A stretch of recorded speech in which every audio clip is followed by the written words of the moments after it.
जय माता दी। हर हर महादेव। दोस्तों, आपका बहुत बहुत स्वागत है मेरे चैनल मेरी प्यारी कालका माँ में। दोस्तों, आज का जो हमारा विषय है वो ये है कि जो माता काली के भक्त हैं उन्हें अपने जीवन में क्या क्या नहीं करना चाहिए जब माँ भगवती उनके जीवन में आ जाती है, यानी माँ की शक्तियाँ उनके साथ चलती हैं। देखिए, जब किसी व्यक्ति के साथ उनके इष्ट की शक्तियाँ चलती है तो वे कोई साधारण नहीं रहते। कुछ ऐसे नियम हैं जो सवारी वाले व्यक्तियों को और जिनके साथ शक्तियाँ चलती हैं उनको निभाने पड़ते हैं। यदि उन नियमों को वे नहीं निभाते तो एक समय ऐसा आ सकता है कि वो बड़ी मुसीबत में पड़ सकते हैं, क्योंकि अपने इष्ट की गरिमा को यदि हम नहीं बना पाते, उनकी जो उनके नियम है उन्हें नहीं निभा पाते, तो फिर वे शक्तियाँ हमसे रुष्ट हो जाती हैं। तो माता काली की शक्तियाँ जिनके साथ चलती है तो उन भक्तों को ऐसे नियम हैं जो निभाने पड़ते हैं, और यदि उन नियमों का वे पालन नहीं करते तो फिर माँ काली उनसे रुष्ट हो जाती हैं। तो वे क्या क्या नियम हैं, आइए बात करते हैं। देखिए, जब तक शक्तियाँ हमारे साथ नहीं चलती हम एक सामान्य जीवन जीते हैं। हम कुछ भी खा लेते हैं, कुछ भी पी लेते हैं, कहीं पर भी ऐसे ही चले जाते हैं और पूजा पाठ कभी कर लेते हैं, कभी मन नहीं होता है तो नहीं करते हैं। मंदिरों में जाने में हमारी रुचि नहीं होती। लेकिन यदि थोड़ी पूजा हमने प्रारंभ की है और थोड़ी थोड़ी हमने बढ़ाई तो एक समय वो आया जब माता काली हमसे प्रसन्न हो गई, माँ का आगमन हो गया। तो अब वे कार्य हम नहीं कर सकते जो हम सामान्य जीवन में करते थे, क्योंकि माँ की शक्तियाँ हमारे साथ चलती हैं। और जैसे भी हम किसी के साथ खाना खाते थे, झूठा खा लेते थे, एक साथ बैठ के जैसे किसी के साथ खाना खा लिया, शादी में शेयर करके यानी खा लिया, तो अब आप ऐसे नहीं खा सकते। आपको किसी का भी झूठा नहीं खाना, क्योंकि जिन व्यक्तियों पर सवारी आती है और वे किसी का झूठा भोजन ग्रहण कर लेते हैं तो एक तरीके से वे उनके कर्म जो हैं वे ग्रहण कर लेते हैं, पाप कर्म बांटते हैं। उनका जो भार है वो उस व्यक्ति के कंधों पर आ जाता है। तो आपको कभी भी किसी का झूठा भोजन ग्रहण नहीं करना चाहिए, इससे आपको बचना चाहिए। और जिन व्यक्तियों ने गुरु दीक्षा ले रखी है वो अपने गुरु की बुराई से बचे या अपने गुरु का अपमान ना करे।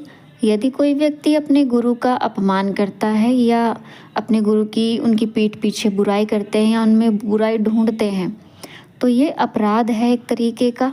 आप पाप के भागी हो जाते हो। माँ भगवती आपसे रुष्ट हो जाती हैं और आपके आगे के कार्य रोक देती हैं, आपकी शक्तियाँ रुक जाती हैं। तो आपको ऐसा नहीं करना है। अपने गुरु की कभी बुराई ना करें, आप उनका सम्मान करें आपसे जितना हो। तो आपको माँ को हमेशा प्रसन्न ही रखना है, ऐसा कोई कार्य आपको नहीं करना है।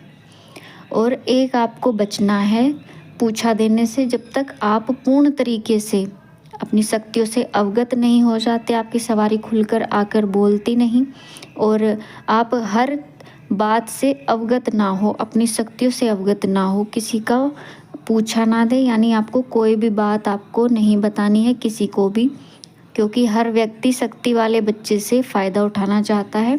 तो वो उनसे अपने कार्य बनवा लेते हैं और वे भी नादानी में उनको पूछा दे देते हैं और उनको कह देते कि आपका कार्य हो जाएगा, क्योंकि जो वाक सिद्धि है एक तरीके से प्रारंभ में माँ काली के आते ही आगमन पर ही हो जाती है। उनकी जो बातें हैं वो सच होने लगती है, क्योंकि शक्तियाँ एकदम से कार्य में लग जाती है यदि वो इंसान बोलता है जिस पर सवारी आती है कि आपका ये कार्य हो जाएगा, माँ भगवती कर देगी।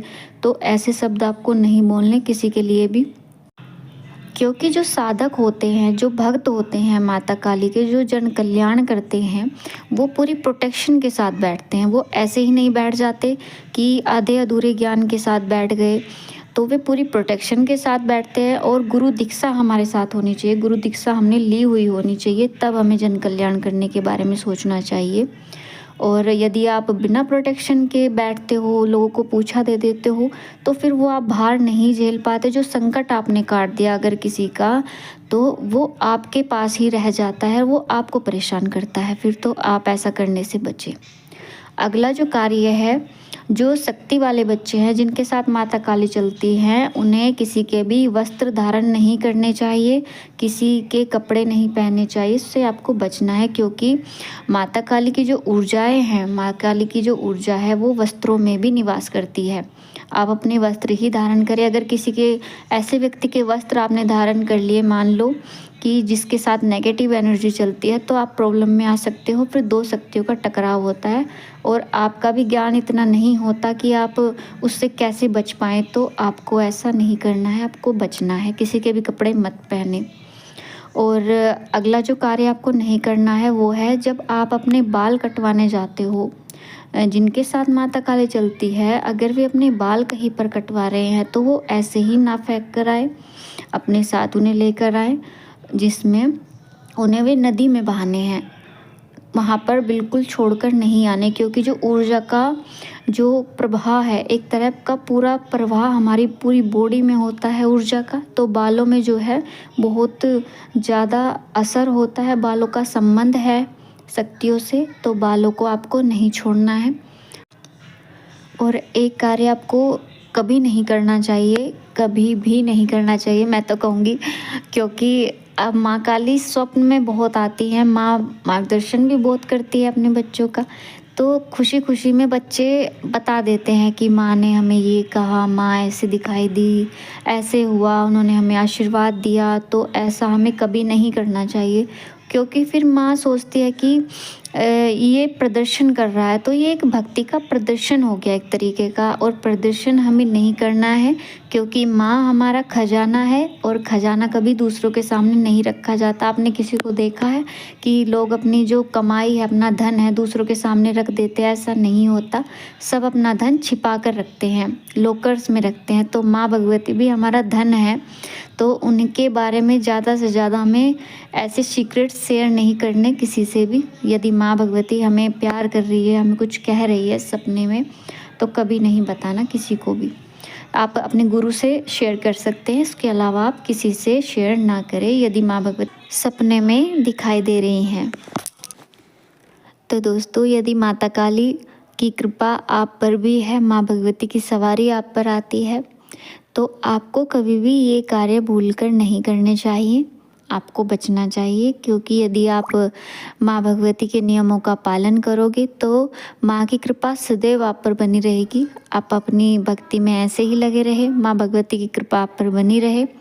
अब मैं अपनी बात को यहीं समाप्त करती हूँ और आशा करती हूँ आपको ये जानकारी पसंद आई होगी।